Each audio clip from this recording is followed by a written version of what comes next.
Okay, now broadcasting now. Yeah.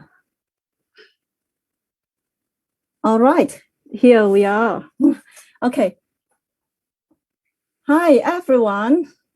Hello， 各位老師家長係咪都見到我哋咧？已經係啦。咁咧，我哋今日咧好高興咧，就請到Dr. Emily White 啦、Dr. Julian Hellaby 啦，同埋 Mr. Robin Zebaida 嘅。Here we welcome our adjudicators of the 14th APOY, Dr. Emily White, Dr. Julian Hellaby, and Mr. Robin Zebaida. Hi. Dr. Emily White is now currently in New York, and Dr. Hellaby is in England, and Mr. Robin Zebaida is in Hong Kong. Okay, let's start then. Welcome. You want to say anything? You say hello to... Hello, everyone. Yes. Hello. Hello. Yeah, nice to be here. Nice to, well, I can't actually see you, but, you know, to see you virtually. Yeah. Yeah, we are on Facebook now. We are on live broadcasting, streaming now. All right. Oh, someone say hello in Facebook already. Maxim has said hello. Okay. Now, we have this session because everything has gone on live and gone on online, and the live competitions were canceled. So we arranged this opportunity to for parents to see us. Yeah, so to see the judges online, because in the live competition they went. The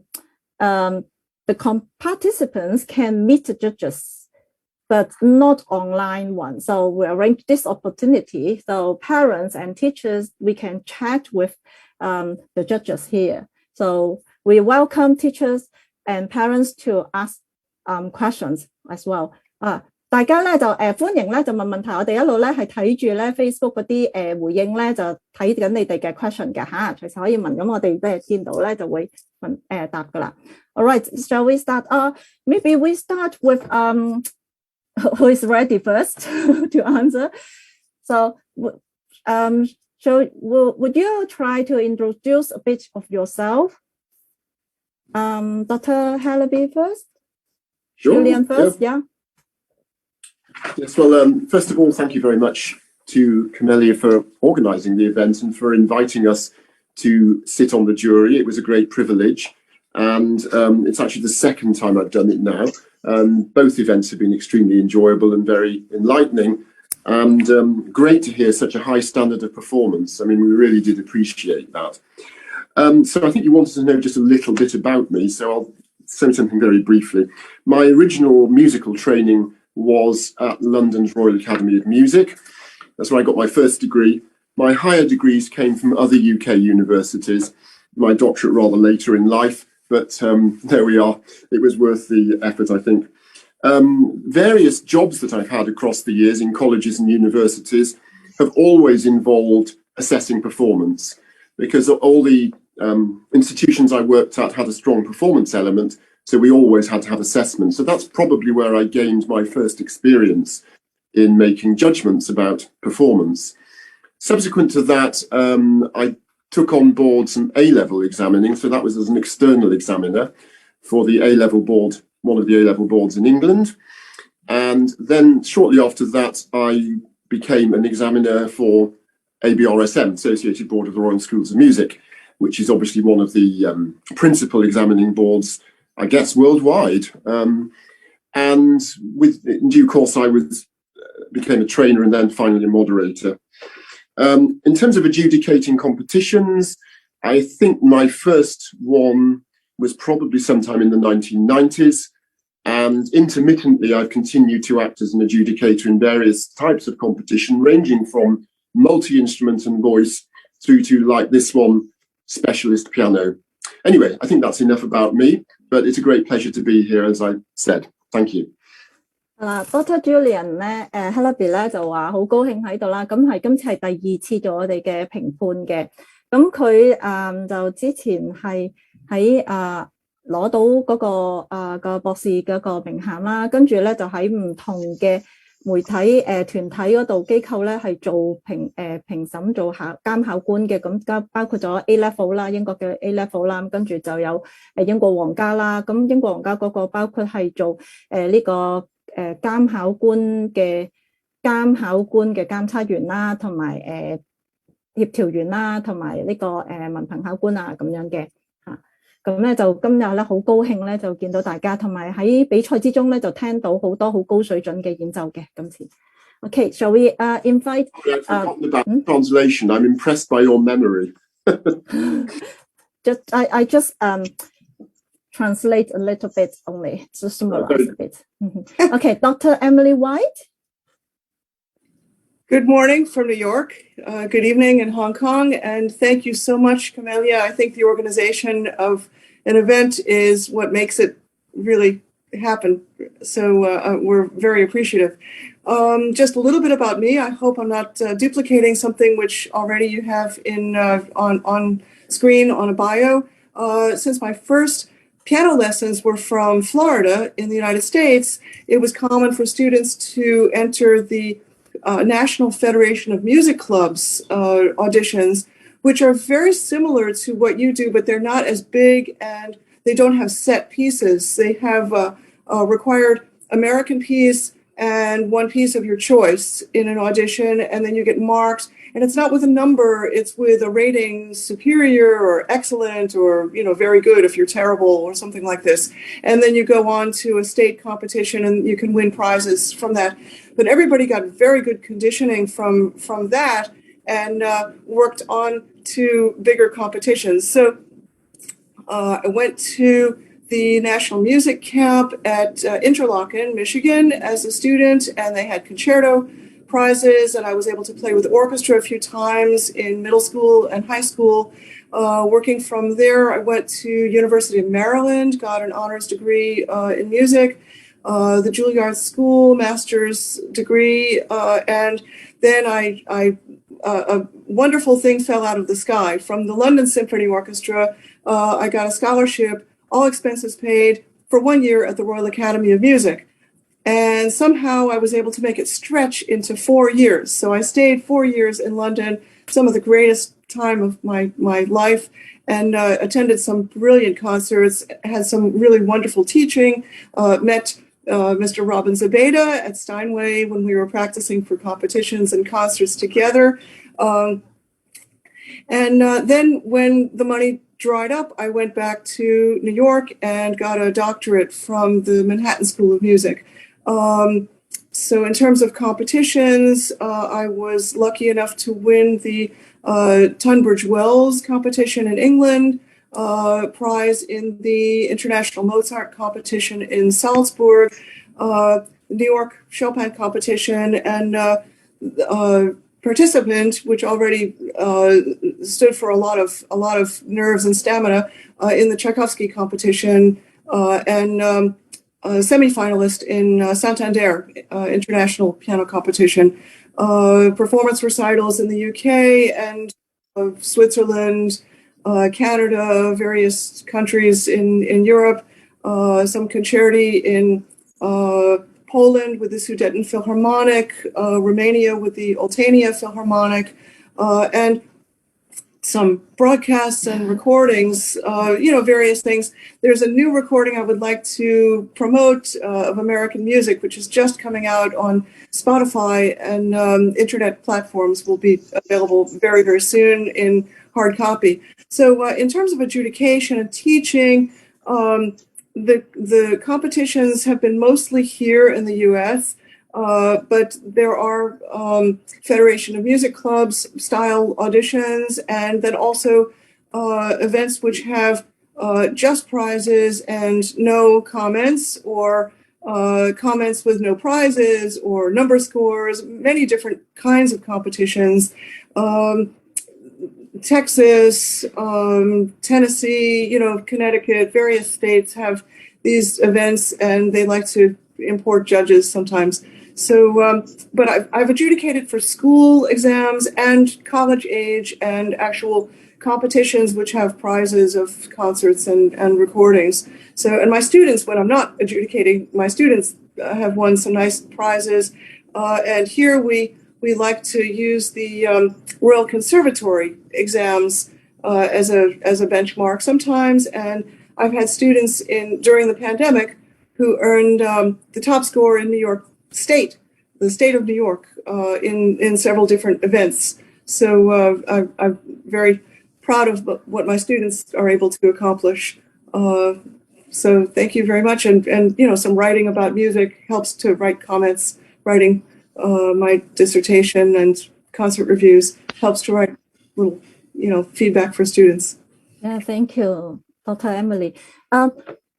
So Americans are not so used to do exams, is that right? You do a lot of competitions there. Well, the exams where you get a score like this, and then there's a prize for the outstanding one. Some students like to do Associated Board or Royal Conservatory exams here, but it's more common that students would do school juries. If they're in the special music school in New York, they have to play a jury for 3 piano teachers twice a year, and they get a number score, but there aren't prizes. Right. So, but they get, they continue their studies, or they get scholarships to continue, because it's, the school is all expenses paid. It's a public school, and they get their lessons through the school with a teacher twice a week. Okay. Oh, let me translate first a little bit. 咁咧，頭先咧，Dr. Emily White 咧就話細個嗰陣時咧就贏咗一個獎學金啦，就係去 RAM 倫敦嗰度就讀咗4年嘅音樂嘅。咁期間之前同之後咧都贏咗好多大大小小嘅比賽嘅，就喺譬如維也納啊，或者紐約啊，或者其他國家啊咁樣，咁佢頭先講咗一系列嘅名啦，咁跟住咧就之後咧佢就教琴啦，同埋咧就好多就開始做呢啲比賽評判啦，咁啊都係佢自己之前細個參加咧就包括埋紐約個肖邦嘅鋼琴大賽啦，咁佢而家嘅學生咧都有人咧喺肖邦嘅鋼琴大賽嗰度贏咗獎啦，同埋喺紐約stage 嗰度咧就係有其他嘅鋼琴比賽，咁佢啲學生咧都攞咗好多嘅獎項嘅嚇，咁係佢主要嘅嗰個 bio 咧，大家可以喺我哋個 Facebook 嗰度睇到嘅嗰啲獎項嗰啲名稱嗰啲。I just told everyone that they can look at your bio. What are the competitions names where you have been on our Facebook page? Okay, how about Mr. Robin Zebaida? Well, hello everybody, and thank you very much again, Camelia, for inviting me for the APOY competition. I think I was maybe at one of the very first. And a wonderful hello to Dr. Julian and Dr. Emily. It's amazing we're spanning 13 time zones, I think, between New York and London and Hong Kong. And I'm very glad, Julian, that you didn't get your roof blown off in the storm yesterday, which was all over the news yesterday. Anyway, I'm Robin Zebaida. I'm delighted to be here, and just try and be as brief as I can. I'm a solo and collaborative pianist. I started playing the piano started music lessons certainly from the age of 3 with one of the great educators, Anne Driver, who was known all throughout the country doing music and movement on BBC Radio for schools. I did a music degree at Oxford, and then I did a postgraduate year at the Royal College of Music. My career, I am very privileged and delighted, has taken me all around the world. And I spent 15 years as an ABRSM examiner, doing grades and diplomas. I also contributed some material for their oral test recordings some years ago. And I worked as an adjudicator for about 20 years. I think the very first one I did was for the Hong Kong Schools Music Festival back in 2004, where I met Dr. Emily a year later. And I've done competitions, adjudicated for competitions for about a dozen different organizations in Hong Kong, also Macau, China, Israel, Sri Lanka. I did some master classes in the States and in other countries in Europe, like Hungary and France. And I think that's probably all you need to know about me if it isn't already too much for the moment. So thank you. Mr. Robin Zebaida 咧，咁香港嘅老師咧就比較熟悉啲啦。咁佢就都係講佢之前喺邊度讀書啦，喺倫敦嘅，咁就做咗考官起碼15年啦。咁就做一啲大師班咧，就有係包括咗美國啊，同埋好多地方。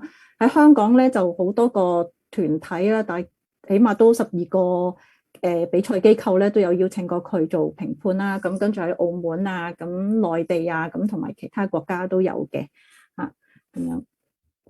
Okay, thank you. So, how do you feel about this our competition?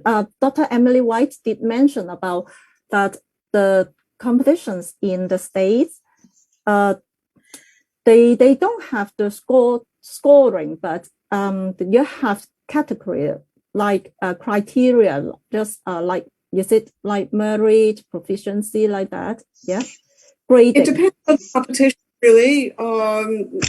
If you are a student and you're going in for, let's say, the Associated Music Teachers League, you would present your work and they would sort of just narrow the field down to a few finalists, and then you would play in the finals. There are more qualifying rounds for participating in a live concert, and then they have, not too many people in one concert, but there are so many different kinds of competitions. It's not a standardized, it's not a thing where you would get a score in the 80s or the 90s.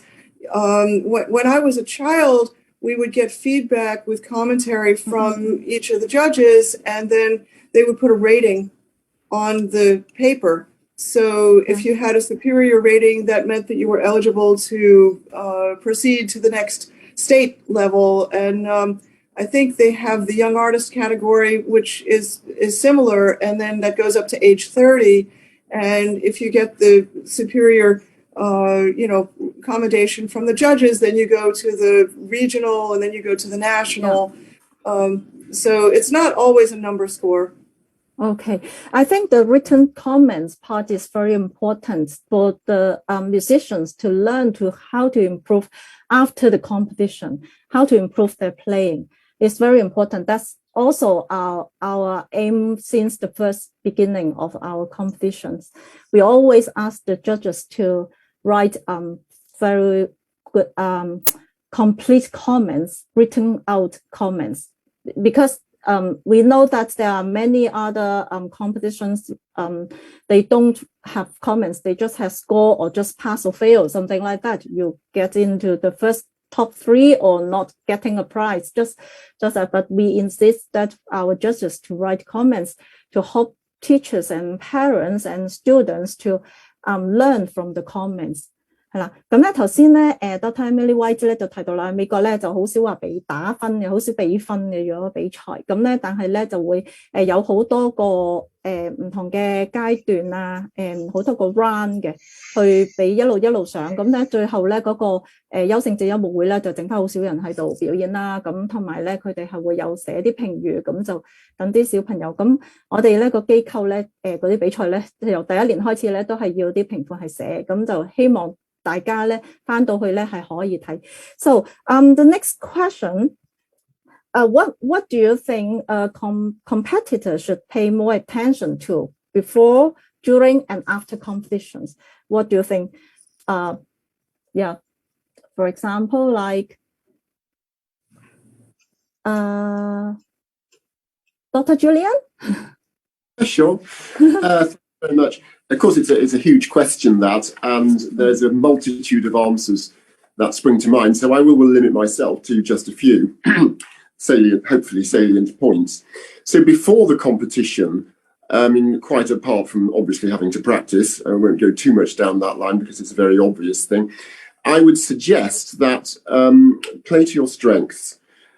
I would think if you're learning repertoire just for learning repertoire, it's good to be as broad as possible. I would strongly encourage that. But if you're actually going to put yourself under scrutiny and to be judged, choose repertoire that plays to your strengths. So in other words, if, for example, you know yourself as a pianist well enough to know that your sense of rhythm is perhaps not of the very best to avoid highly complex rhythmic pieces or jazzy-based pieces.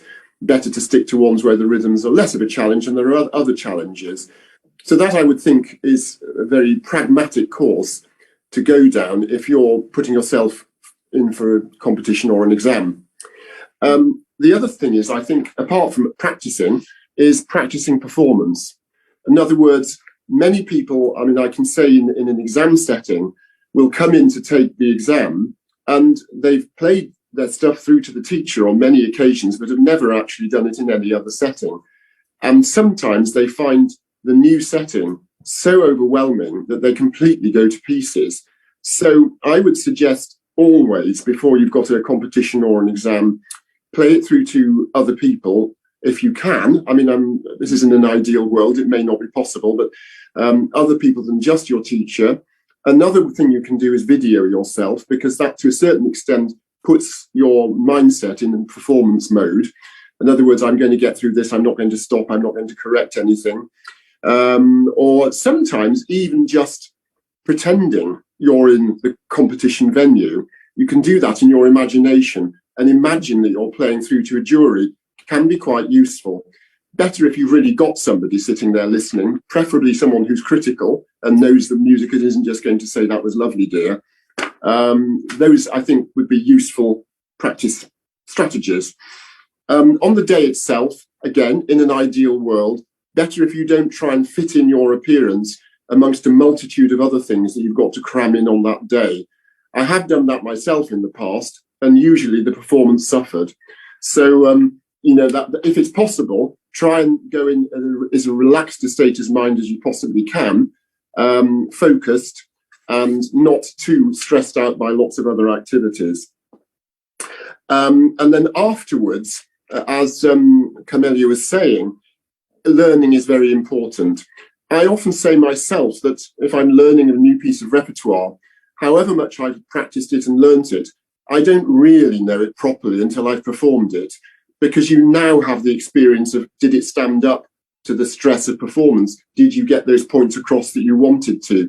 So I think after you've performed, in many ways, the learning process, I won't say begins, but it begins in a different way. And hopefully that sets you up for future performances, should there be opportunities for those. And certainly read what the adjudicators have said. When we don't do terribly well, the overwhelming emotion is obviously disappointment, and you tend not to want to read what an adjudicator has written. That's understandable, but probably in a few days' time, when normality to your life has returned, reading those comments hopefully can point you in directions that are going to be useful. And I think I've probably said enough now.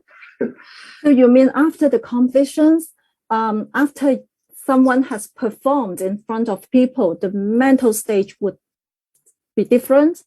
Something like in the learning process, in the term of... Yes, I think if you mean about you've performed that piece and you're now on a road to knowing it even better, I think so. I mean, you can, however much you prepare, there's always this goal of the performance somewhere hanging in front of you. And it's once you've actually done that, there's a new type of learning process, a new trajectory of learning starts. Mm-hmm. I don't think one could ever say, I've done the performance, so I finished with that piece. I mean, maybe you might have finished with it for the time being, but it's not usually a very good attitude, because you can always build on what you've learned. Wow, very good tips. 好啦，咁咧 Dr. Julian 嘅意思咧就係話，喺比賽之前咧有兩件事咧，大家可以留心下嘅。咁咧就揀一啲咧，你真係演出可以表現到你優勢嘅歌。平時咧你咧就應該咧係學好多嘅好多內容唔同嘅不同類型嘅歌，係接觸多啲係啱嘅。咁但係如果去到揀比賽歌咧，就要揀翻啱你嘅，就唔好一啲自己唔係太熟啊，自己弱項嘅歌就盡量唔好揀啦。咁第二樣嘢咧就係練習啦。練習嘅時候咧，就唔好咧，淨係好，因為淨係彈俾老師聽咧，咁係唔夠嘅。最好咧就喺好多其他嘅場合啦，喺其他人面前度表演啦。就或者咧，另外咧就係多啲錄音啦、錄影啦。咁咧，另外咧就係就算喺自己嘅練習房間咧，都自己幻想下，係喺一個比賽場地，喺嗰個大嘅廳嗰度係去，即係個幻想度嗰度練習嘅。咁因為咧同彈俾老師聽比較咧，係好唔同嘅嘢嚟㗎。去做一個比賽嘅時候，因為因為嗰啲音色啊，各樣嘢你係會係一個未掂過嘅琴啊，或者係琴房啊，或者一個 hall 嗰度，所以咧就應該咧係多啲彈俾其他人聽。咁比賽之後咧，就係頭先 Dr. Julian 咧就係話嗰個你練咗嗰首歌，每一首歌咧你仲未表演俾人聽之前咧，你係去唔到入某一個境界嘅。但係如果你係當你練好一首歌，然後表演咗俾人聽之後咧，你就會感覺到咧去到呢個位咧，因為你已經係完全咧係表現過出嚟，咁你就會有啲唔同嘅感受啊。咁咧頭嗰幾日咧，可能咧有獎冇獎都好啦，或者睇到評判嘅 comments 啦，可能係有啲唔開心。咁過咗嗰幾日咧，收拾翻心情之後咧，你咧就會 feel 到又有另外一個階段咁，就唔係話都唔係話一個開始學翻嗰首歌嘅階段，但係咧嗰首歌咧又會進入咗另外一個階段咧，就係你表演過俾人聽，跟住咧你知道咧成首歌咧完整咧係點樣出嚟，之後可以點樣再做更好咁樣嘅。Okay, shall we ask Dr. Emily White? I'm sure you have some tips for us as well. Well, I really liked everything that Dr. Julian was saying, and I follow those kinds of guidelines myself when I'm performing.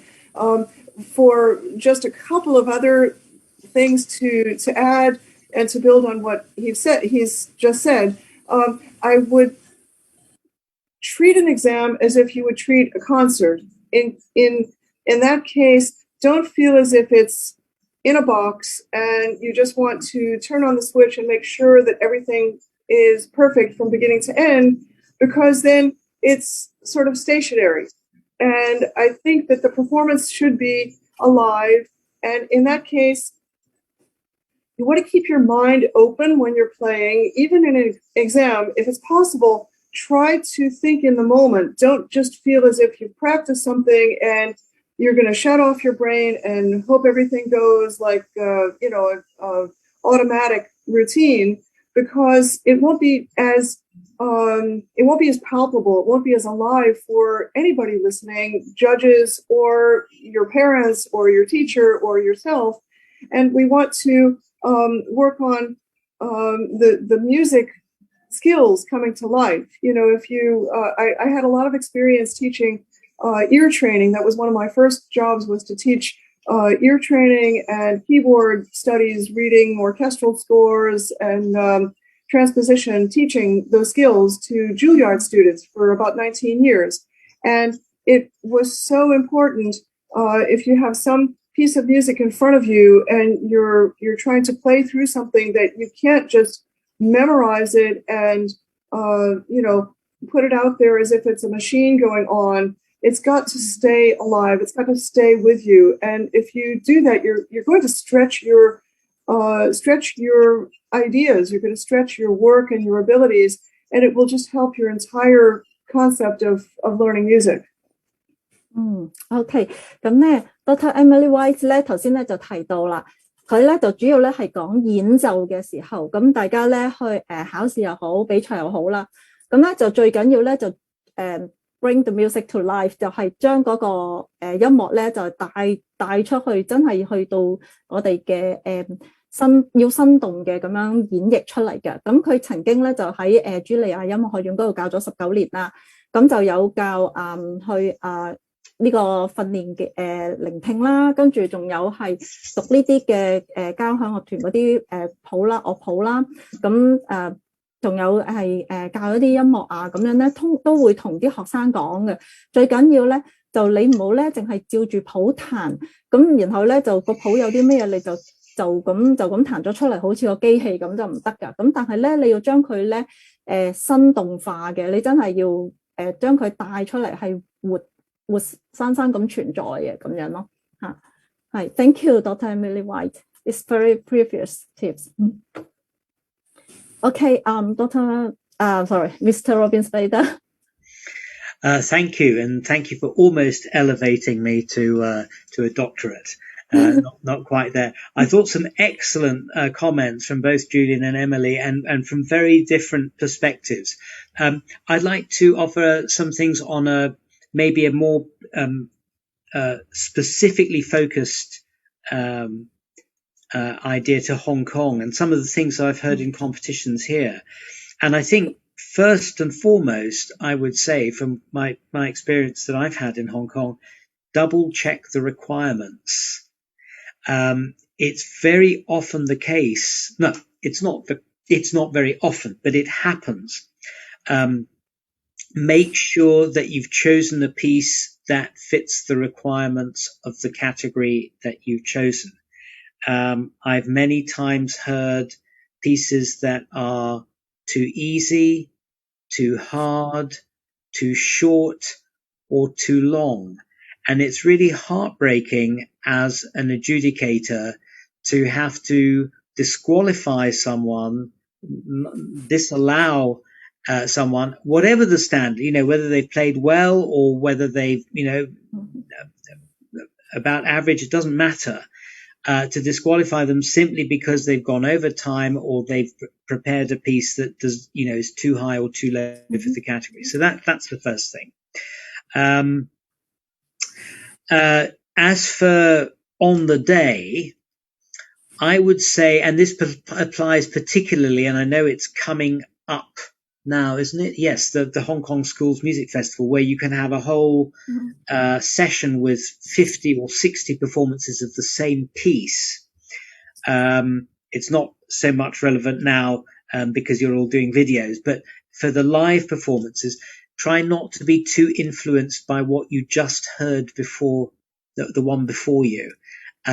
So, for example, I've heard sometimes one poor unfortunate guy will go and try and play at the very confident speed that the last competitor played, and he can't quite make it.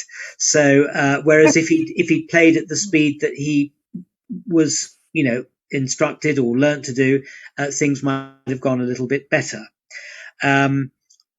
Catch the adjudicator's eye if you can before you start. What you do before you play is really important. Make sure you've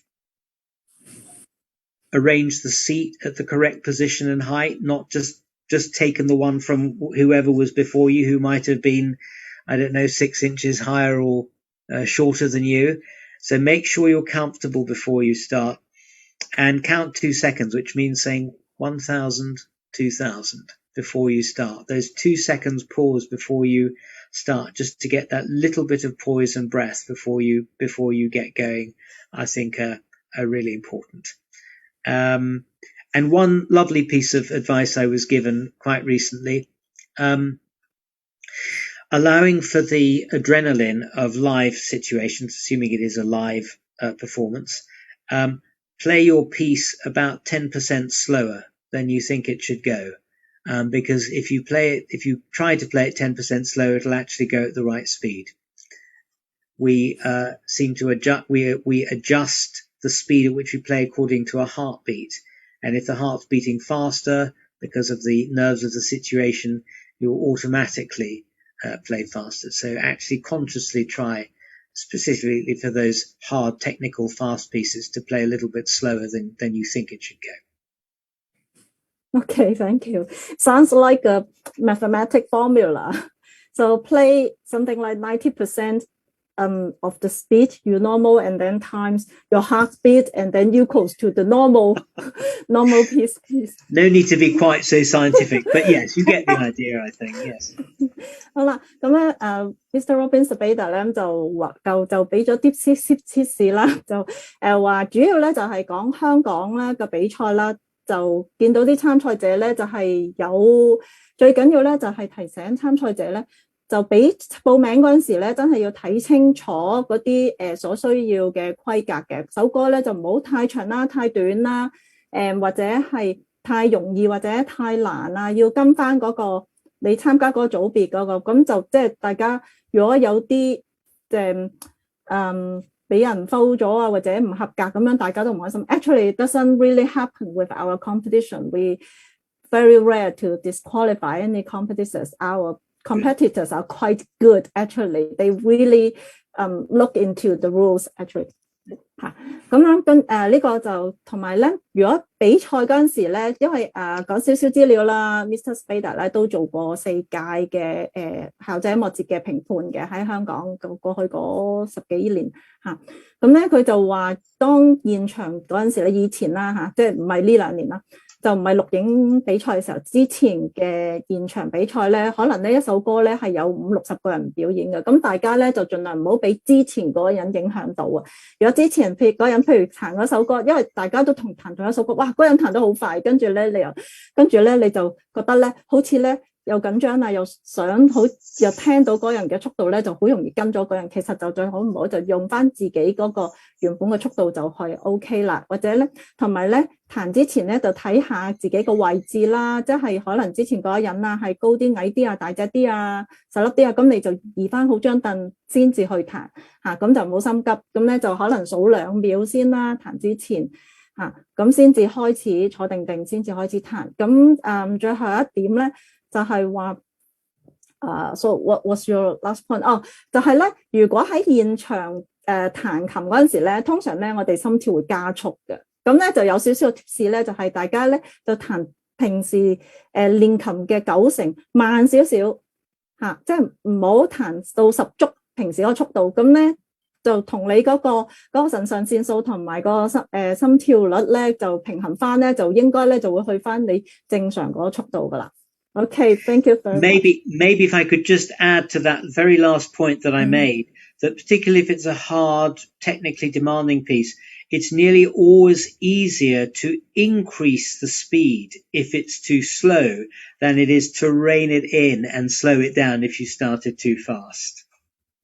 Oh, but will mark be deducted if the tempo is not the same from the beginning?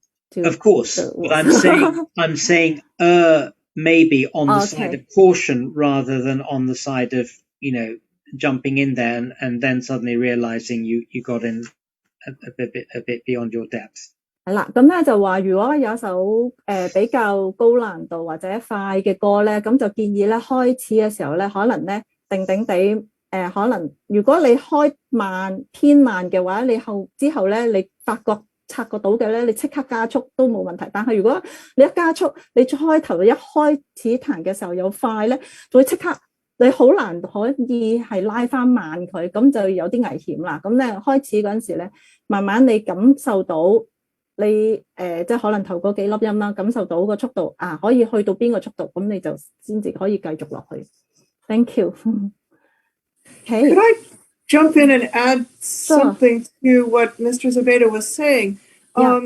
Because in this particular competition, I've seen some entries which seemed as if they were quite cautious, and I almost wanted to give them a little injection of something so that they would have the courage to try it a little bit faster, because when you learn something and you can play it at a certain speed, but then you have to perform it, at some point you have to say, now what is the ideal tempo for this piece and how do I get there? And you kind of have to take a leap into the unknown to try it at the speed you think it will go, if it's just a little bit faster. And then you have to become comfortable with that. So, one notch on a metronome faster every day or something until you get to the right speed. Then maybe even practice it a little bit faster than you think it should go in case you get nervous and you can cope with it. Don't always be so cautious that it becomes sort of straitjacketed and, it's too hard to enjoy when you're listening to it. So, I mean, what do you think about that, Robin? Yes, it's all a question of perspective, and you're quite right to give that balance that balancing opinion. I think yes, absolutely. And I would also say, I think what you said, Robin, applies much more in the live setting. What you said, Emily, I think probably applies much more in the recorded setting, because when you're in your own home with a video on, it's not really the same degree of anxiety or adrenaline flowing through the system as it is when you're live on a stage. So I think both of them are very good bits of advice. 係啦，咁咧 Dr. Emily White 咧頭先咧就話啦，就睇到今次咧第14屆嘅太傑出青少年鋼琴比賽啦，裡面咧啲錄影咧參賽者咧就比較緊張嘅，其實咁咧就建議咧大家練琴嗰陣時咧，就當然係慢慢覺得自己想要嗰個速度咧，就慢慢用呢個拍子機咁樣慢慢加速去練啦。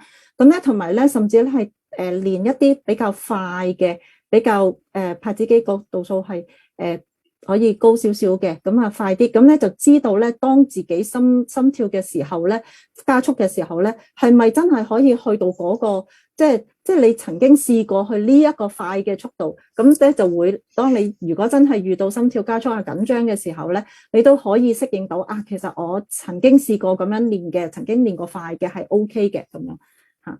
Very good advice, thank you. OK， 咁啊，跟住咧就 So may I ask what do you think? How important is competitors' presentation? How do they dress or their smile? And also how important do you think accuracy in notes and rhythm? Dr. Julian, again.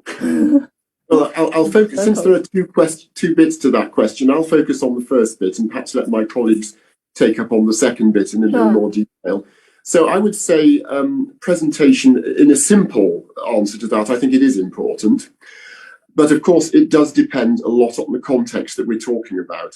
So, for example, online presentations, particularly the online exams that I have to mark, we are not required in any way to take the presentation into account.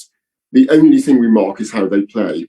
So we do get people turning up in the most beautiful dresses or posh suits, and people turning up as if they've just come in off the rugby field. And of course, it's nice aesthetically to see the person who's taken care and dressed up.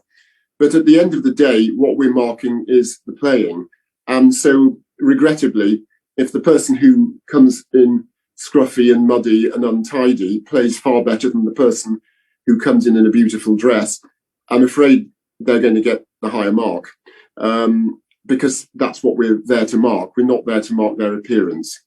That said, I think in the live setting, it possibly becomes more important because, first of all, you've got the audience in front of you. It's not just you on the video and the examiner or the adjudicator watching at home. You've actually got the public there. And the public, generally speaking, do like to see people smart. They don't particularly like seeing them coming on wearing extremely scruffy outfits and perhaps slightly unkempt. It doesn't really create a very good impression from the moment they appear on the stage. If they appear looking confident, smartly dressed, then I think that straight away gives a much better impression. Having said that, we've got a huge variety of what is now acceptable as concert wear. When I was growing up, basically for ladies it was evening gowns, and for gentlemen it was trail suits. That's all gone into the past now, and practically more of anything goes. But usually they will be smart. They'll in some ways look as though the person has thought about it. Not necessarily recommending that we go as far as Yu Wang and practically appear in nothing, but nonetheless, she clearly has thought about what she's wearing, whether you like it or not. But a lot for men, obviously it can be a lot more casual and informal, but it can still look very smart. And I think that is quite important. The other thing is, strangely enough, and I can draw on my own experience, is that I quite like to change into my concert outfit in the half hour before I go on to play, because it's like putting on my performance persona. In other words, I'm not just the person that's wandering around in the street doing shopping or doing the cleaning at home. I'm a different person that's going on to perform. And so dressing up is sort of part of that, like the actor putting their costume on. So there are a number of ways in which I think the presentation is important. But all that said, if I was an adjudicator and somebody came on very scruffily dressed and obviously given no thought whatsoever to their appearance and played absolutely wonderfully, then they would still get a high mark, because ultimately I'm not there as a fashion judge, I'm there as a musical judge. So that still has to take top priority. As for the second part of the question, I'll just say something very briefly and then I'll hand over. Wrong notes, forgivable. Wrong rhythms, not forgivable. OK 好啦 wrong notes 係可以原諒嘅，係 I'm being very simplistic there, of course. Sure.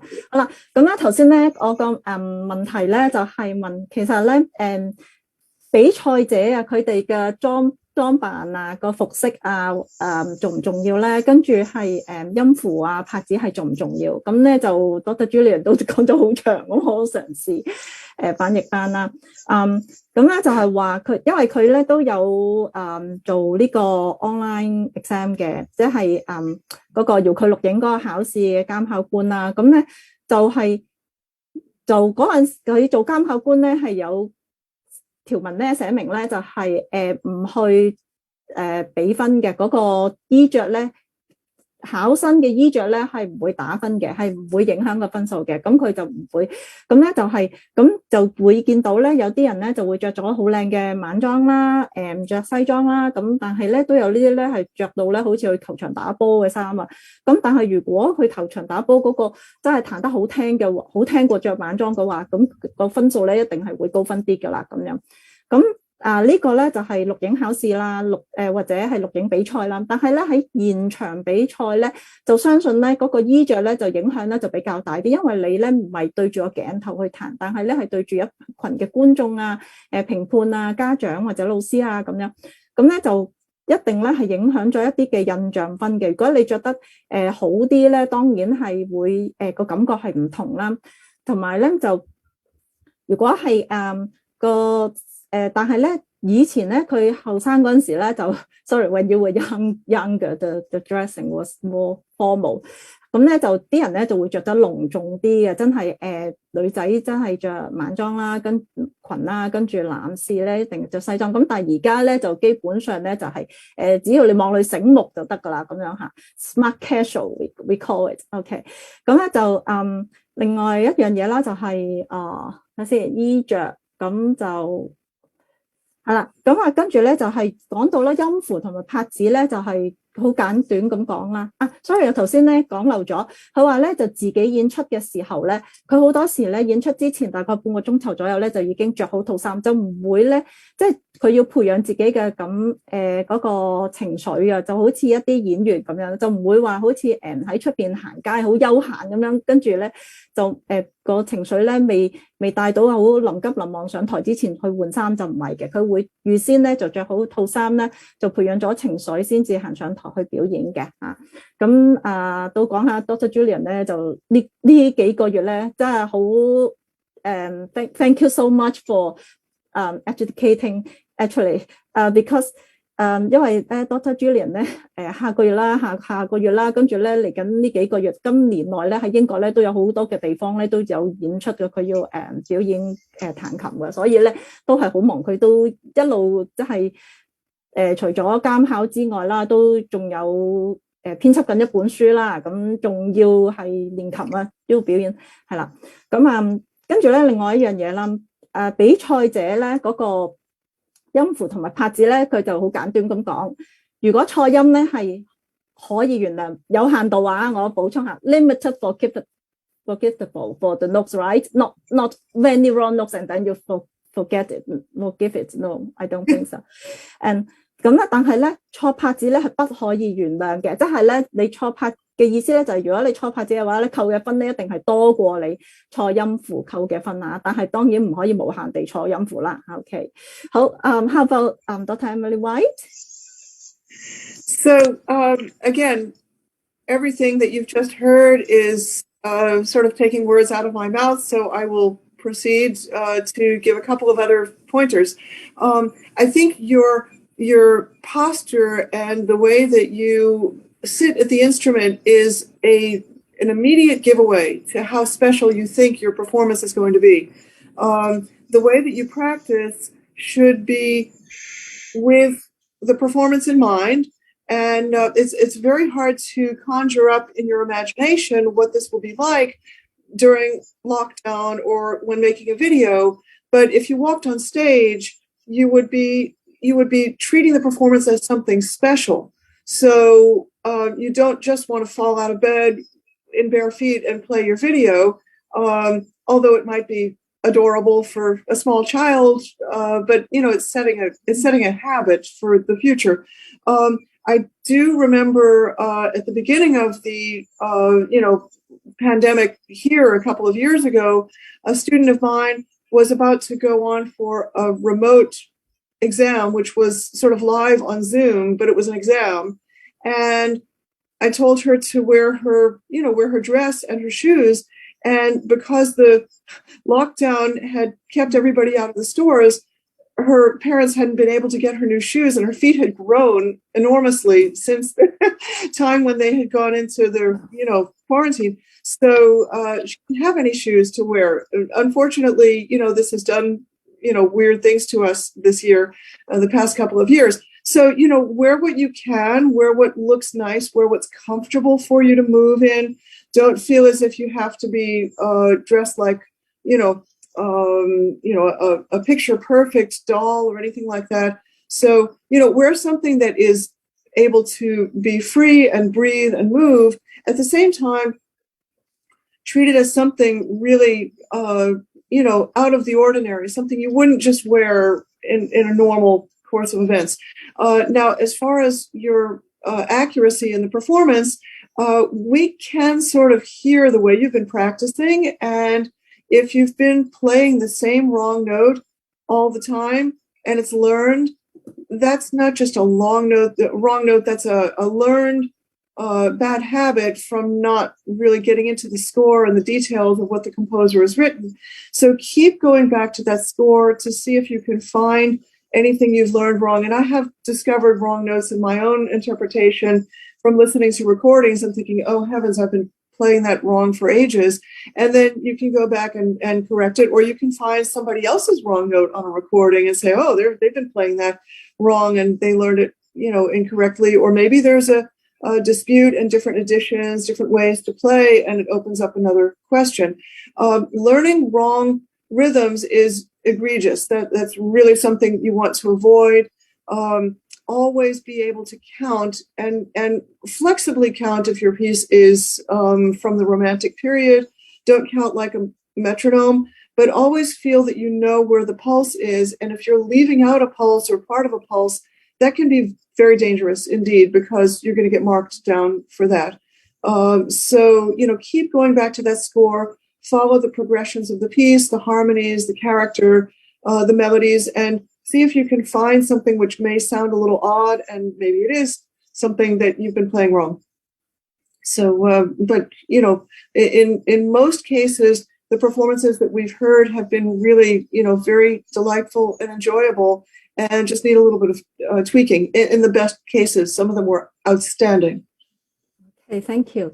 I think at the beginning of your saying, you were saying that imagine to practice when the candidate is practicing. Imagine that they are in the stage of performing to others in the competition hall rooms or something, right? So I guess joining more competitions more frequently, live ones, and can help that imagination. Otherwise, it's very hard for children who hasn't joined any competitions to imagine that they are playing on their home, their own piano at home, and they imagine to be sitting in the concert hall.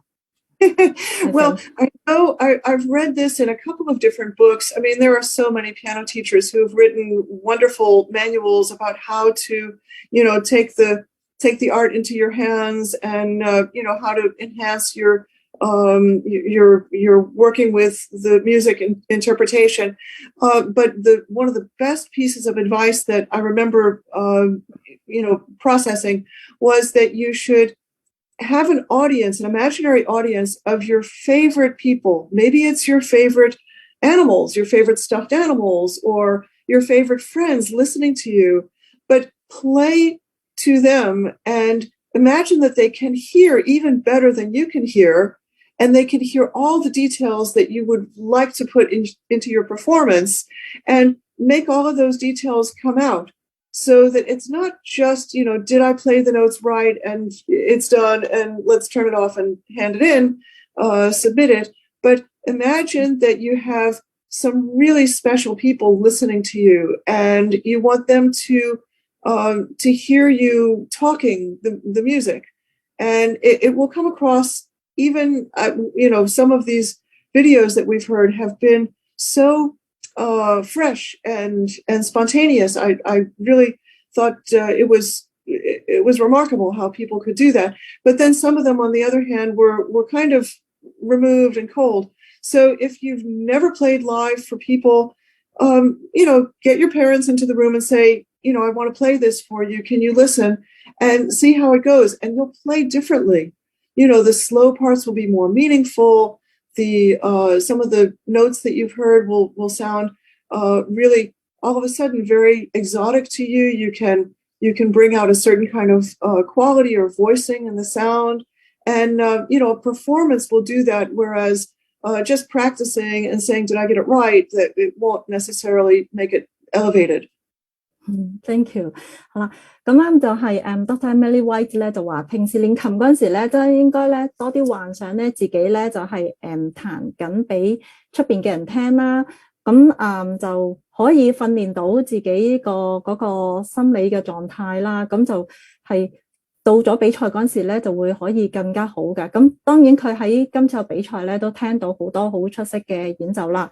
咁就多啲就喺屋企嗰陣時已經係咁，同埋咧可能就係會嗰個肢體啊上面啊，就唔好話好似啱啱瞓醒落床又唔着鞋咁樣去練，咁可以咧幻想下自己咧就係着得靚靚嘅，咁就去練琴啦。咁咧就有一個好好，佢讀過好多嘅唔同老師嘅教學嘅題材啦，咁樣咧就其中一個提議咧係非常好嘅，就係話咧你咧就係幻想咧係彈俾你親愛嘅人，你中意嘅朋友啊，你同你好熟嘅朋友啊，同埋你喜愛嘅小動物啊、寵物啊咁樣之類，咁樣咧就咁就你幻想咧就彈俾佢聽，就諗下咧佢哋咧係想聽到係啲咩嘅音色啊，咩嘅效果，咁你咧就盡量咧去達到佢哋咧係我親愛嘅人我嘅好朋友啦，就會想聽到咧係咁靚嘅聲音喎，咁你咧就希望佢可以表現到出嚟咁樣啦。好啦，咁咧如果係講到音符同埋拍子個準確度咧，就係好就一路咧係要你練琴嗰陣時咧係要不斷咁樣去探索自己究竟有冇睇錯音咁樣噶。咁個方法咧，可能你就會聽多啲唔同版本嘅CD 錄音咁樣聽翻咧，因為佢自己練琴嘅時候咧，都會發覺聽咗唔同版本，係再睇翻份譜譜，原來真係有一粒錯音喺呢度，有啲錯嘢喺度喎，咁樣咁就係一路咁樣要聽，就去到你真係去考試比賽之前咧，你都係一路去再檢查翻自己嘅音符，咁樣係最好緊要嘅。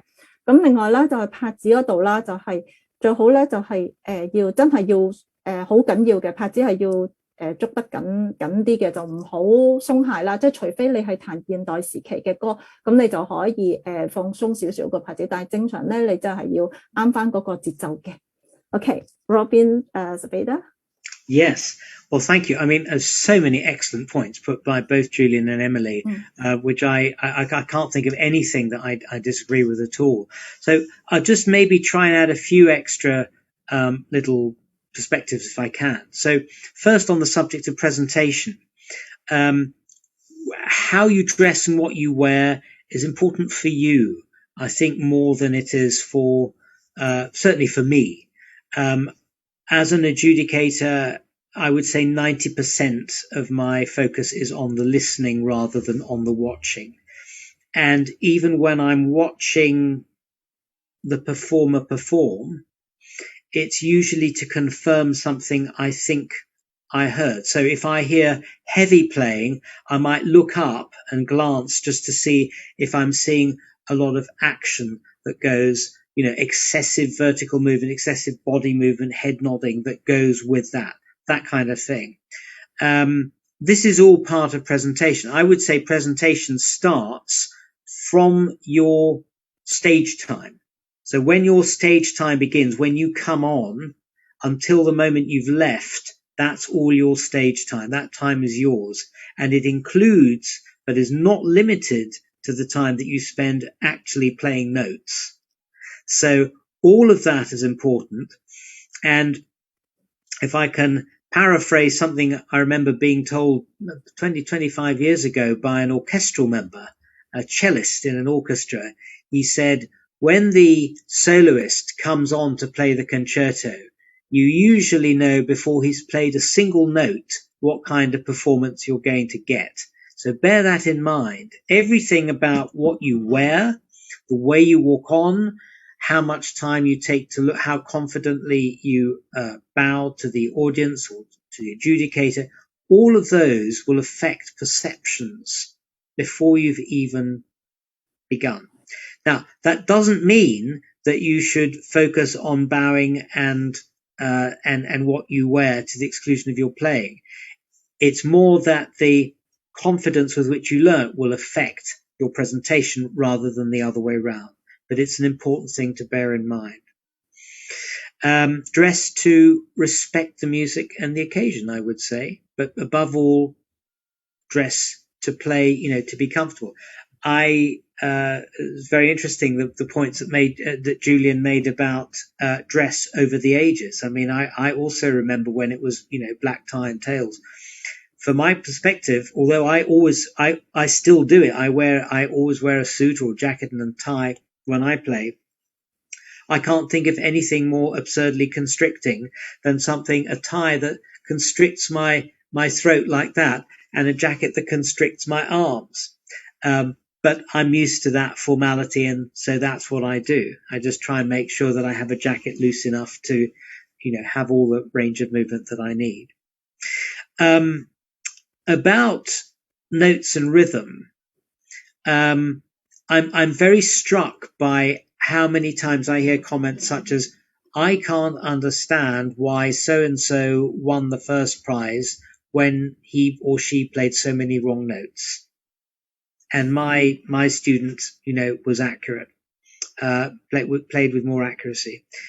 Notes and rhythm without notes and rhythm, you don't have a piece of music.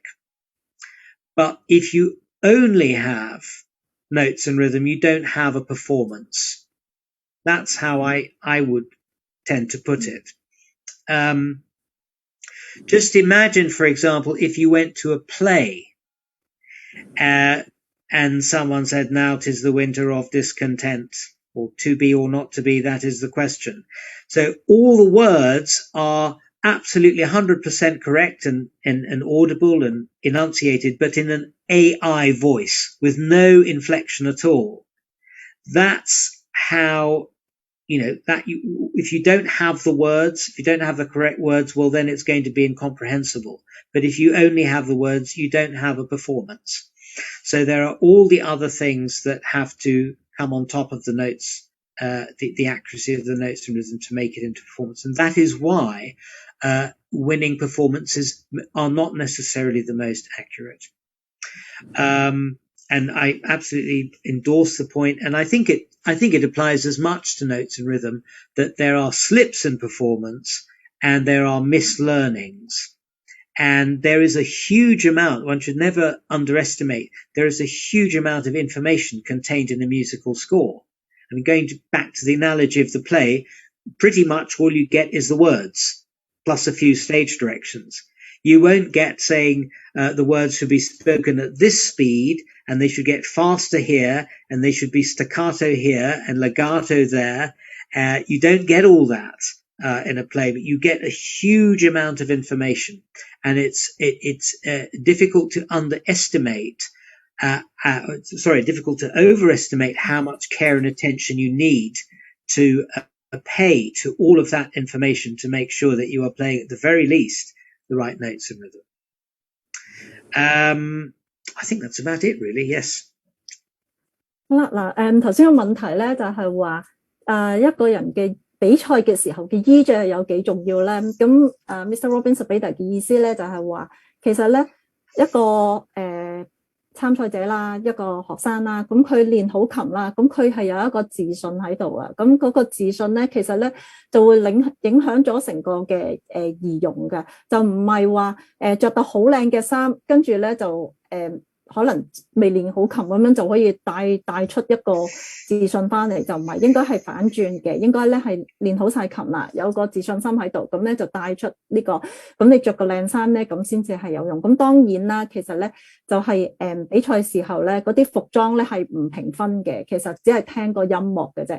但係咧就你帶嗰個人嘅表現咧，嗰個音樂要想攞到高分數咧，真係嗰個成個人嘅外表嗰個自信咧，係要會散發到出嚟咧，咁你就會影響到啦嚇。咁都有講到啦，就係另外咧就係話係啦，頭先咧就係話仲有咧除咗個衣着之外咧，就係發現咧好多參賽者咧就係太多動作，可能左右搖得好犀利啊，或者隻手咧拎得好高啊低啊，或者一路彈一路點頭啊，咁樣都有嘅。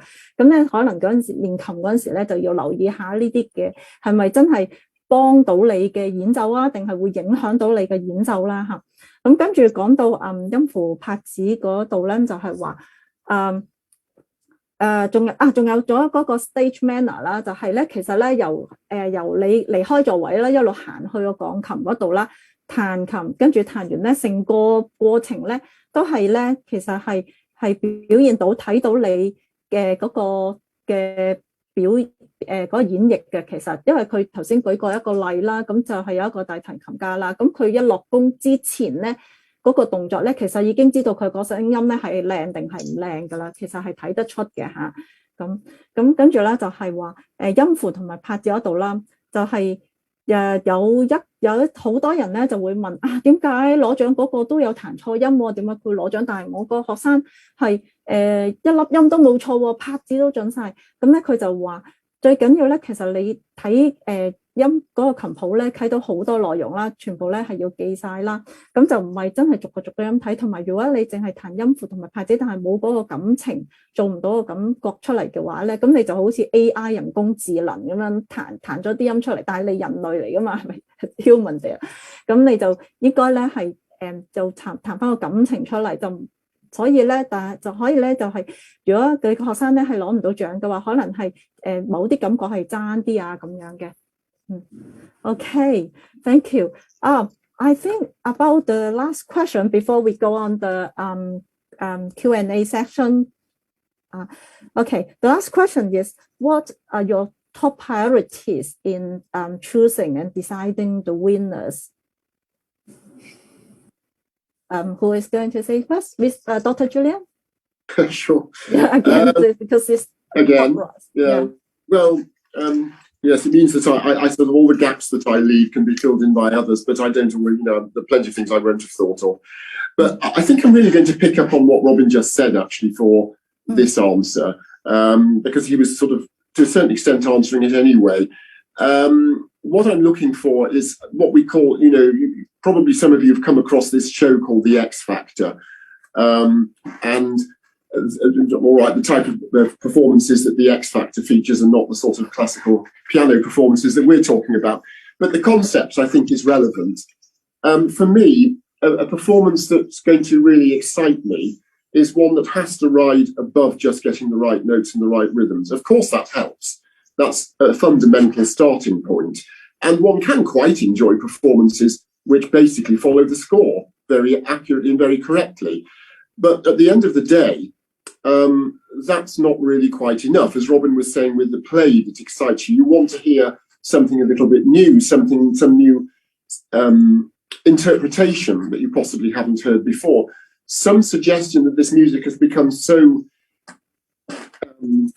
inherent in the performer that they're almost performing it as if they're creating it on the spot. There's a kind of spontaneity about the performance, even though it's actually the result of detailed study.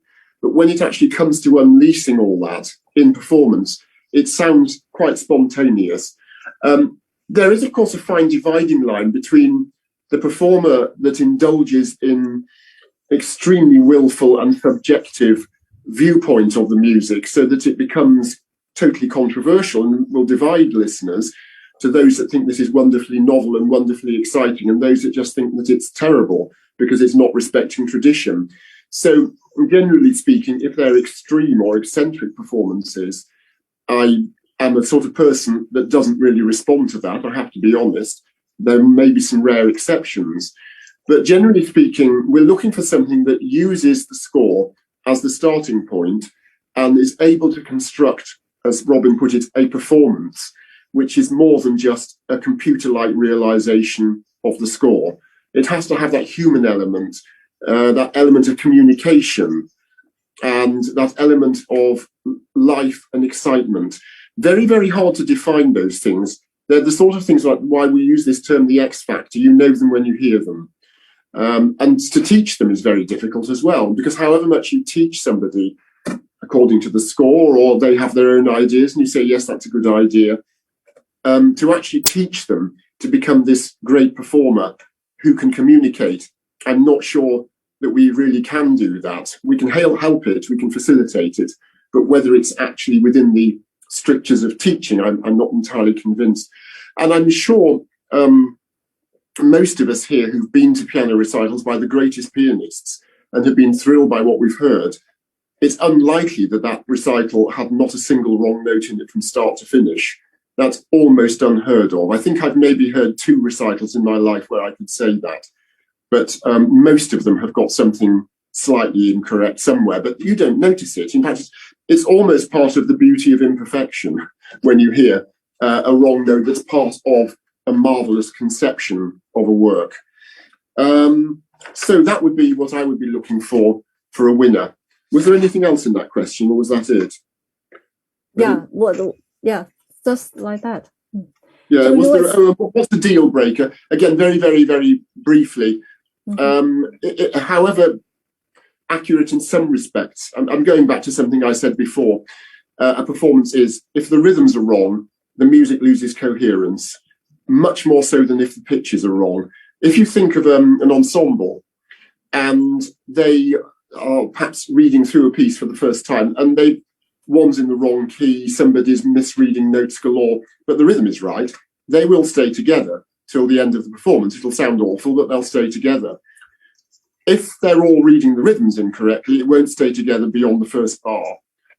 So for me, the deal breaker is more rhythm than pitch. But, you know, I'm, again, dealing with that very briefly, and there are so many considerations beyond that to take into account, but I'll leave it at that. Mm-hmm. Okay, so would you saying that teachers, of course, can teach the students about the accuracy of notes and rhythm, but of course the students have their own mind ideas about how to interpret the music. So do you think the winners would have something very special that teachers might not be able to teach them? I think they just naturally bring it out to the performance. I think the qualified on that is yes. But I mean, obviously, a good teacher will be able to see if a performer has something individual and something special to say. And a good teacher will be able to enable them to realise that.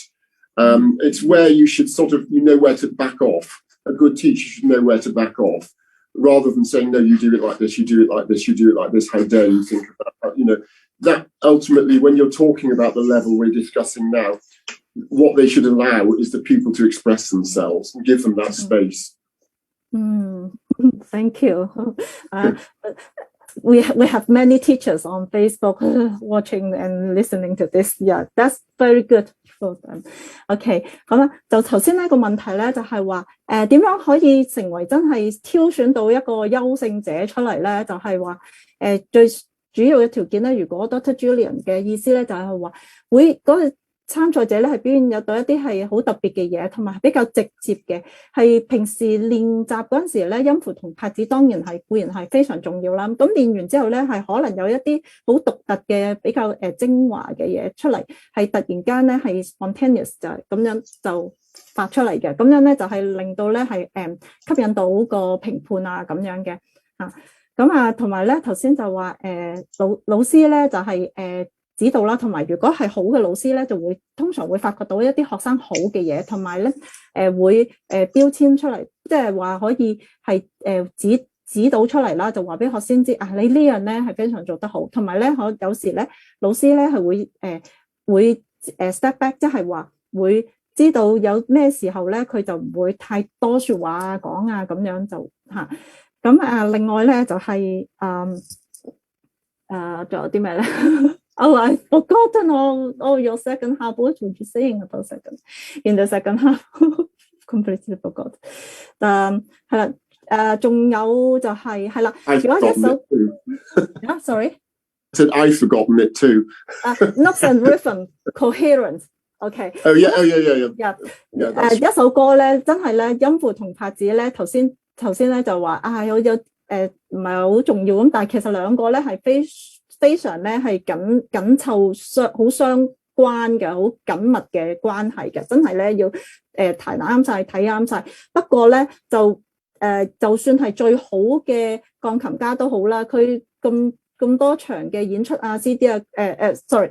Only live performance concerts, not CD. OK， 都會係聽到咧有音符錯係少少啊，淨係 slide 嚟㗎咋嚇。咁咧就可能咧佢咁多年以嚟聽嘅音樂會咧，可能只係得一兩個咧係非常完整嘅。但係咧真係就算係最好嘅演奏咧，都係演奏家咧都係會有少少係有少少錯音㗎嚇。OK， 好，Dr. Emily White。Well, first of all, thank you again for Julian for all those amazing points. It's very complicated, why someone would award first prize. And we always want to say, if you haven't won a first prize, never fret, because it's your experience that's being, you're like watering a plant. You're gathering ideas, and you're gathering training, and it's your whole life, your whole track record, which distinguishes you as an artist down the line. So I would say when, I'm using my own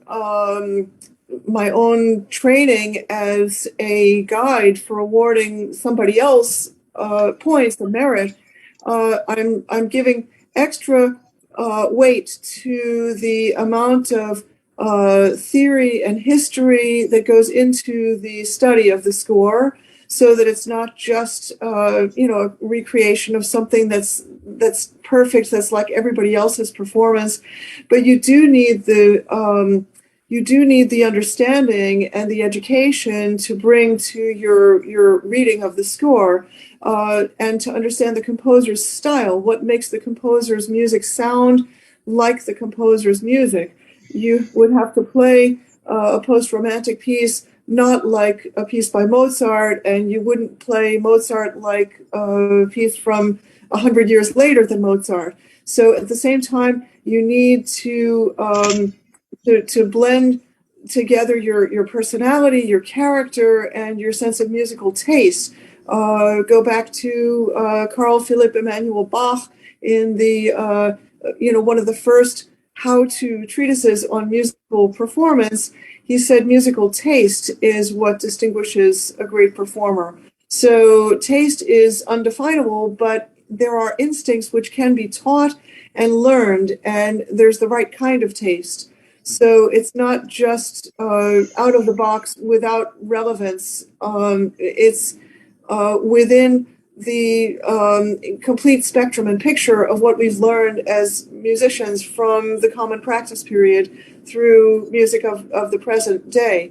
And I would just say, please keep studying your music skills.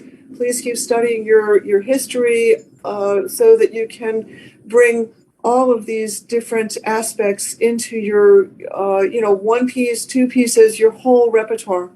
And, study is lifelong. Yeah, I think firstly, find a good teacher. So who can guide in the right style. OK， 咁咧就頭先話啦，咁如果係攞唔到獎嘅話咧，就其實咧就係唔好唔開心啦，因為咧呢個係一個過程，係你人生中係一路去建立上去嘅經驗嚟嘅，就唔使話唔開心，因為你每一次比賽咧，你都會學到一啲嘢嘅。咁同埋咧，雖然咧頭先就話要有一啲特別嘅演繹啊，或者你好難講話邊啲係吸引到評判咁，但係最基本咧就係要彈啱嗰個風格啦。你譬如你彈一啲現代嘅，你就唔好好似彈到莫扎特咁樣嘅，跟住你如果彈到巴哈嘅，咁你就諗下嗰陣時嗰啲嘅感覺啊係點樣做出嚟啊，咁樣係啦。OK， Mr. Robin Zebaida. Thank you. Yes. I mean, this is a huge subject and so many wonderful points been made by both Julian and Emily. I'm very grateful for my ABRSM training, which was very extensive as an examiner, and which perhaps above all helped me break down the various elements in a performance. So we talked already a lot about notes and rhythm. Other factors are phrasing, articulation, tempo, and tone. And very often in terms of what one looks for, it's not really, I don't have a shopping list of things that are going to get a winning prize. It's a question of what's brought in. So on the day, you have the performances you have, and you make your, as an adjudicator, make your decisions based on what is on offer. And if all of those elements, what I find generally is all of those elements are generally in rough alignment. So the accuracy, the note and rhythmic accuracy, the tone, the projection, the phrasing, the articulation. Sometimes there'll be one thing that is rather flat or lacking, but the others are, at a certain level. And the problem sometimes arises when you have a lot of things at a very high level and one thing is at a very different level. And how do you judge that against all of the other performances? That I find one of the hardest things.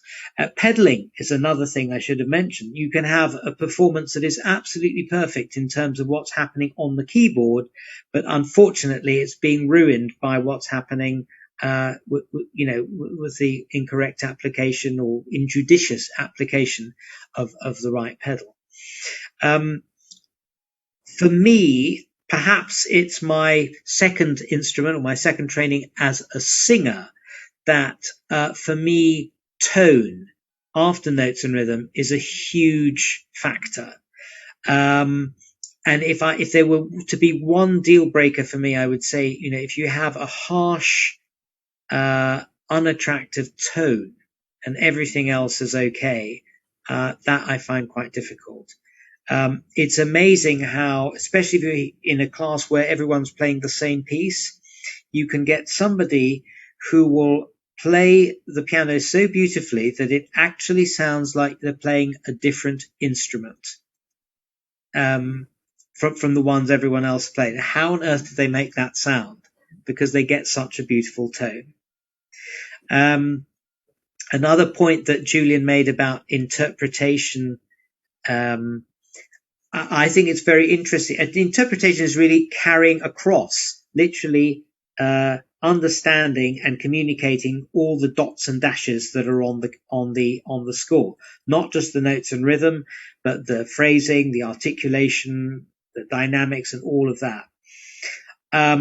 When you're doing things that go maybe against that, that's what I would call artistic license.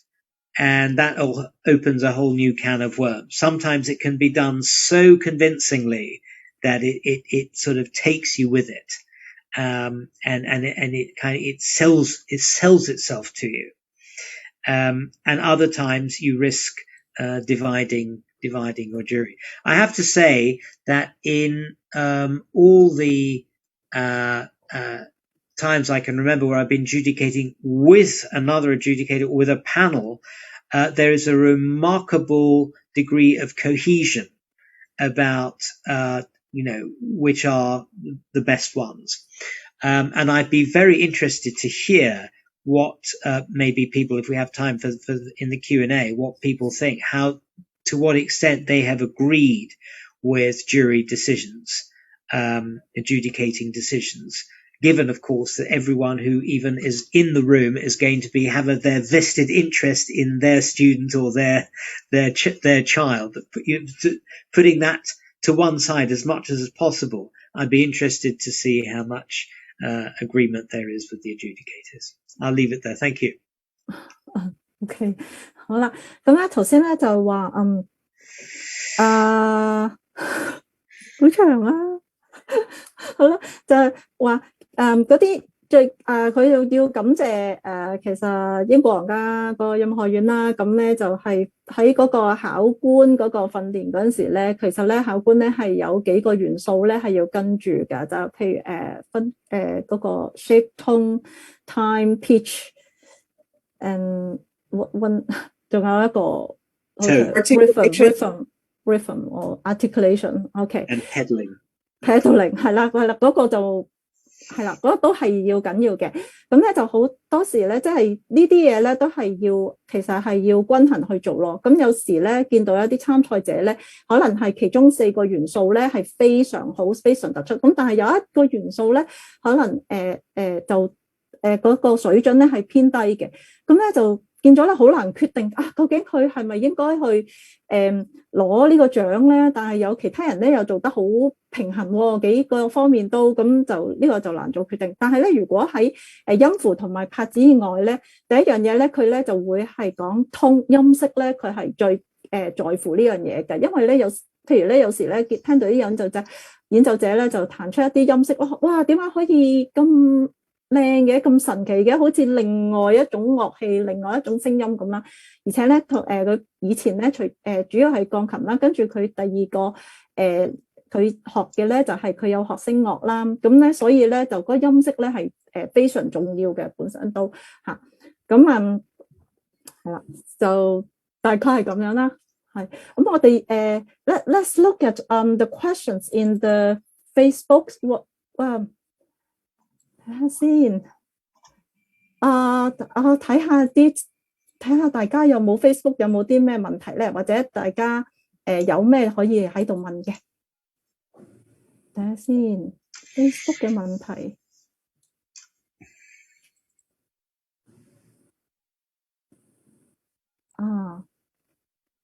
Facebook 大家有冇啲咩問題咧？我而家搜尋緊，唔係好睇到添。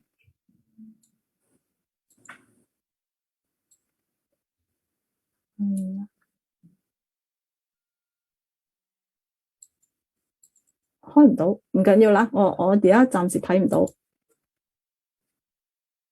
係sorry, I can't really see what the question in the Facebook. Let me check again.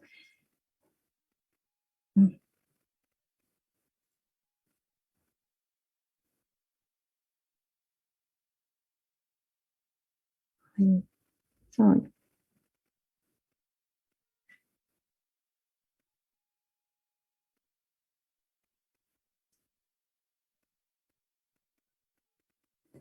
Okay, there is one question. Will adding theoretical body movements or flourishes get you extra marks? If so, does it mean that those who have great technique but are boring performers are somewhat disadvantaged? So, body movement, will it add to the marks? Or how about if a performer without any body movement, so-called boring performance, will that be a disadvantage?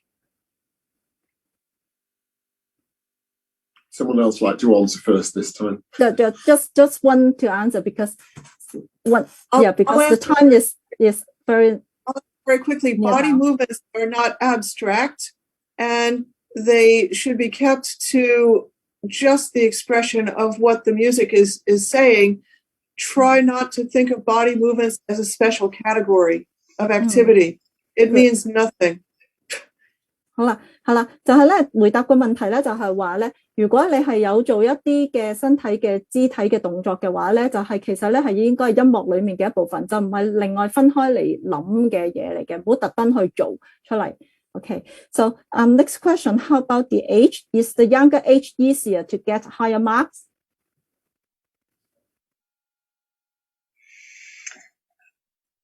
Yeah, I try to be age blind, color blind, gender blind, costume blind, and really focus on what I'm hearing. I think once the performance starts, it really should be all about the music to the greatest extent possible. Yes. 好啦，咁 Mr. Zebaida 咧就話佢嘗試咧就唔睇顏色啦，唔睇你嘅性別啦，唔睇你嘅年齡嘅，主要咧就係聽你個聲音係做得啱唔啱嘅。I think it's very important to match with the pieces they choose. Actually, they are playing. Yes, I would of course try and be sympathetic if they're playing a piece where for example, stretches are going to be an issue, and there it's important to choose pieces that are appropriate to the physical limitations of the performer. Yeah. Okay, so next question. Do you educators notice any differences in how children in Hong Kong play in terms of strengths and weaknesses compared with children in other countries like the UK or the States? Yeah. What? Do I notice differences in the way they play? Not enormously. I would say probably the differences are actually more, strangely enough, more in the presentation, because I tend to find that children in Hong Kong take a lot of care over their appearance, nearly always. For example, if I'm marking online exams sitting in my office in the UK and I get a day from Hong Kong, almost all of the kids are very nicely dressed. If I get a day from other countries, and I won't specify names, it's much more mixed. Some of them have taken a lot of care, some of them have not. And I would also say that, generally speaking, even the worst playing I hear from Hong Kong has usually been well prepared, whereas some of the worst playing I hear from other countries, it's hard to detect that it has been. Let's put it like that. It's a little bit difficult without showing biases and all sorts of non-PC opinions, but I think I would probably leave it at that. But I think Hong Kong has got a lot to be proud of. Let's put it like that. In presentation, certainly in appearance, yeah. Yeah, definitely. 係啦，咁就留意到咧，就係香港嘅咧就會嗰個衣着咧係緊張好多嘅，比喺歐美嗰邊係。Mr. Zebaida? Yes, I'll just add, if I may, that in 2005, I think it was, and I think this might have been the year that Emily was here with the Hong Kong Schools Music Festival. I was very privileged that we had Joseph Zeiger, who was a wonderful pianist of his time, who accompanied the legendary Misha Elman, violinist from the earlier 20th century.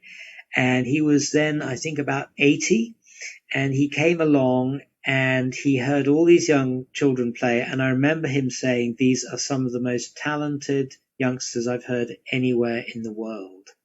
That was back in 2004. Joseph Zeiger sadly died a few years ago, but I think that's an absolutely astounding endorsement for an area, a geographical area so small, so, just 9 million. In age, yeah. It's an incredible endorsement of of the work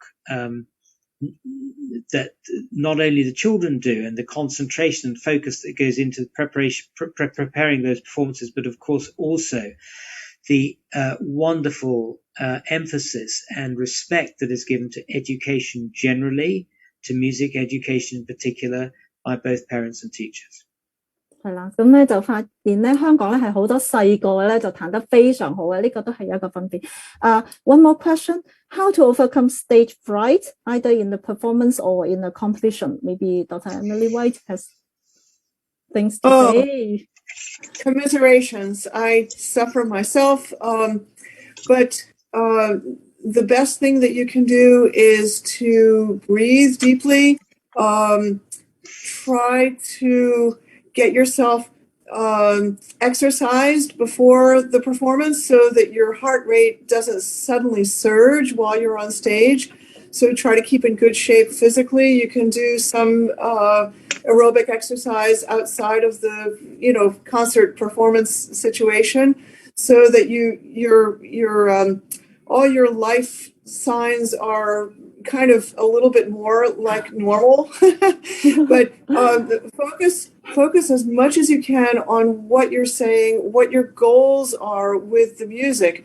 If you really want to hear a phrase that goes long, then it won't chop up into little pieces just because you're breathing fast and breathing heavy.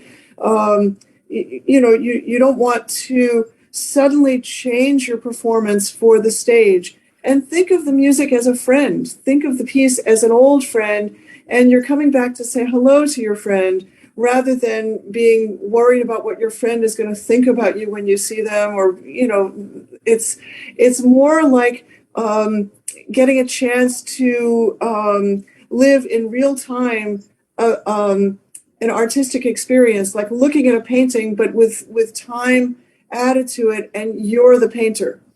So you have to do as many mind games as possible to transform yourself into the personality of the composer who wrote the piece, the recreator of something which has been up until this moment just an idea on paper, and you make it sound, you make it happen. 好啦，咁就有老師問到啦，點樣可以克服嗰個發台瘟嘅？咁咧就佢咧就Dr. Emily White 咧話佢其實自己咧都會驚嘅上台，咁咧就可能上台之前咧就做一啲運動啦，就又深呼吸啊，咁樣確保自己嘅生理徵象咧係正常嘅嚇，咁咧就唔好喺表演嗰陣時咧就彈到快過平時嘅速度啦，雖然心跳加速，咁同埋咧要有好多嘅mind gaming 啦，就係去想像咧係你個音樂咧係你嘅好朋友啦，你會係歡迎你去接觸你呢個朋友，唔係話我要見我朋友我好驚咁樣嚇，咁去表現出嚟啦，咁或者係想像咧係作曲家咧作呢首歌嗰陣時，你想表達啲乜嘢嘅咧？如果你係呢個作曲家嗰陣時，咁你300年前、200年前係點樣想演繹呢首歌啊？咁或者咧係呢首歌咧係一幅畫嚟嘅，你咧就係你加咗除你咧就係負責油啲顏色上去啊咁樣，咁當然加一啲 time 咧，即係嗰個節奏啊、速度啊咁樣加落去嚇。咁你係點樣想畫呢幅畫出嚟俾人睇到？即係做好多唔同嘅想像咁樣去表演咯嚇。Okay, so I think here. Oh, sorry. Yeah, Dr. Julian. Just very quickly, just on top of Emily's excellent answer, and taking a slightly more helicopter view of the issue. I don't know if you've come across a very interesting book by the British pianist Stephen Hough called Rough Ideas. It's full of very interesting ideas, and he deals with stage fright. And the one phrase I remember he comes up with in that book, which really stuck in my mind, is everything matters and nothing matters. And just to unpack that slightly, what he means by that is that in the preparation stages, everything matters. You do everything you can to be as prepared and as possible and to play to your best. Once it's over, and if, say, it hasn't gone very well, then nothing matters. It's behind you, you go on to the next thing, and in the grand scheme of life, it's unimportant. And I think that philosophy, though it's very difficult to achieve, I do think it's very helpful. very difficult to achieve after the performance. That's absolutely. That but I think it probably takes quite a long time to get to that situation where after a performance you can think, oh, well, forget it. 好啦，咁咧就 Dr. Julian 咧就話有一個英國嘅鋼琴家啦，可能大家都聽過，佢前幾年都嚟過香港表演嘅Stephen Half 啦，咁佢就寫咗一本書咧，叫做 Rough Ideas 嘅，咁裡面咧就有一個句子咧好吸引嘅喎，就係寫住everything matters and then nothing matters. Is that right? Okay. Everything matters, nothing matters. Full stop. OK. 好，咁咧就話咧，大家表演嘅時候咧，所有嘢咧都係非常重要㗎。但係咧演出完之後咧，就冇再諗啦，真係冇再諗，過咗啦。可能咧需要一啲時間嘅，可能需要幾日嘅時間。哎呀，我做咗好多錯嘢，好你要學識咧放低啦，要嚇咁樣。OK. So I think the time is quite over now a bit, but what would you want to say to the young musicians here in Hong Kong for their future learning? Dr. Emily White? Well, I think everybody is bringing up some complicated ideas, and it's a very rich subject. So, aphorisms are maybe all that we can summarize with, but I would just say leave no stone unturned in your studies. Strive to understand everything that's in a piece of music, and at the same time relate it to your life. Try to imagine how it would fit into the life of the person who wrote it and the human experience. So your entire musical career is going to be much longer than one little snapshot examination, and you will build up a series of things that make you stronger. I guess from Nietzsche, what doesn't kill you makes you stronger. So if you feel like the exam has been arduous, you will know that it's helping you for your future in music in many ways that you can't see right now, but just keep on practicing and pay attention to your teacher and your parents. You mean practicing music is useful, will help the whole life? Practice music for your life, yes. Yes, OK. 係啦，大家聽到啦，就係大家好好地練習彈琴啦、音樂啦都好啦，咁就跟住個譜去做啦，就將會咧就幫到大家嘅，大家之後嘅生活咧都係可以幫到嘅。OK. From two gentlemen.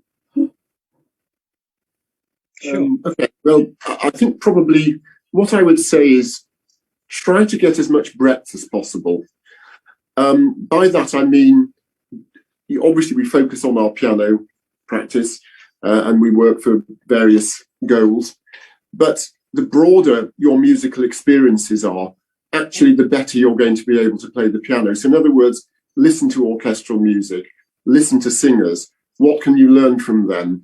Get to know the repertoire outside what you're just playing, both orchestral, vocal, operatic, even jazz and rock have their place in that education as well, because as classical pianists, we often play jazz-inspired music.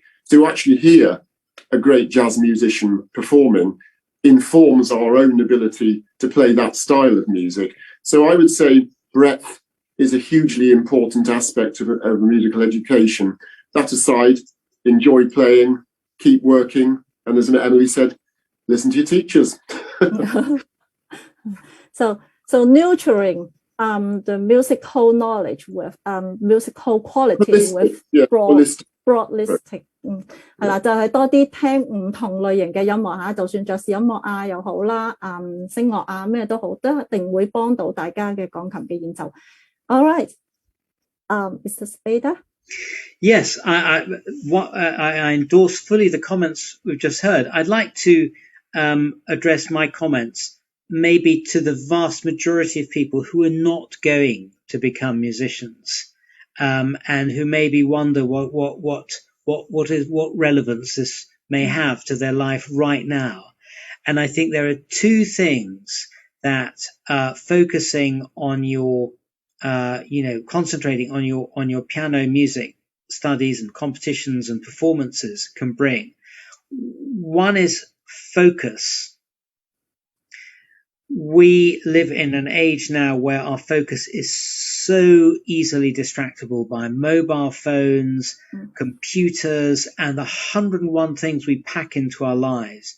Learning a piece of music really requires focus. And so that's something that is so important, and it will have just amazing ramifications for the rest of your life. You're able to take yourself out of all the 101 things that are going around you and sit by a piano with a piece of music and learn it and focus on getting it better and improving it. And the other thing is performance.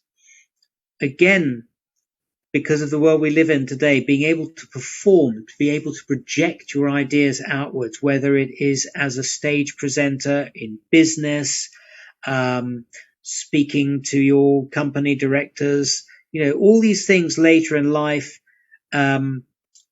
making a lecture, that sense of performance is something that has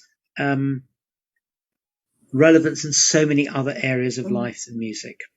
So performance and focus are two huge areas which you can project into many different areas of life. So yeah, that's where I would end there. Thank you. 咁咧，因為咧，針對咧好多人咧就係學琴，但係咧將來咧未必一定係做音樂家噶嘛。咁咧就究竟音樂對我哋嘅生命係有乜嘢影響咧？就係有兩個重點嘅。第一個咧就 focus 啦，就係因為咧而家咧係好多身邊咧好多電子產品啊，或者好多事件啊發生緊啦，咁咧好容易咧就我哋咧會做任何嘢都會分散咗注意力，可能擔心呢樣嗰樣啊，諗緊呢樣嗰樣。咁咧但係咧當大家坐低學琴嘅時候，彈琴嘅時候咧，練琴嘅時候咧，就可以係訓練我哋咧係呢個專注力㗎。咁另外一樣嘢咧就係當大家咧出嚟大個咗啦，而家細個學琴啦，咁大個咗出嚟社會啦，就會面對一啲公司啊，可能係一啲社會上或者係一啲要上台講嘢啊，或者面對一啲人講嘢啊，你都要咧有一個係嗰個表現喺度㗎。咁咧如果係有學琴啊，有考試比賽嗰啲咧學生咧，咁咧就會將來咧都會有一個形象喺度，有個經驗咧係可以係面對別人，咁呢個都好緊要嘅。Okay, I really thank you very much for three of you. Now, so Emily will be in your morning, Sunday morning, early morning. It was 8 o'clock in the morning when we started, and then Dr. Julian is lunchtime, after lunch, just after lunch. So yeah, just after lunch. Afternoon. Yeah, thank you so much, everyone, and thank you all the teachers and parents and students who have been watching and sitting with us in this sharing session. Thank you very much, everyone, for watching.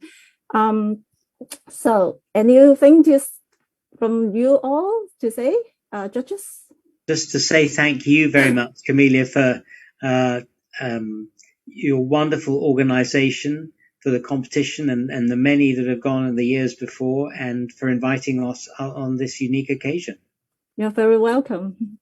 Thank you, Camelia, and brilliant organizing. Really wonderful presentation of everything. You have been very kind. Thank you so much to get up this early. It's been a superb job, Camelia. So many congratulations, and also congratulations to all the students who uploaded videos for us to watch. 係，恭喜晒大家嘅，多謝大家嘅努力。Thank you for all the hard work from parents and teachers and students. They did a great job in submitting these videos. Thank you very much, everyone, and we hope to see you again next time. And thank you all the judges in New York, London, Hong Kong.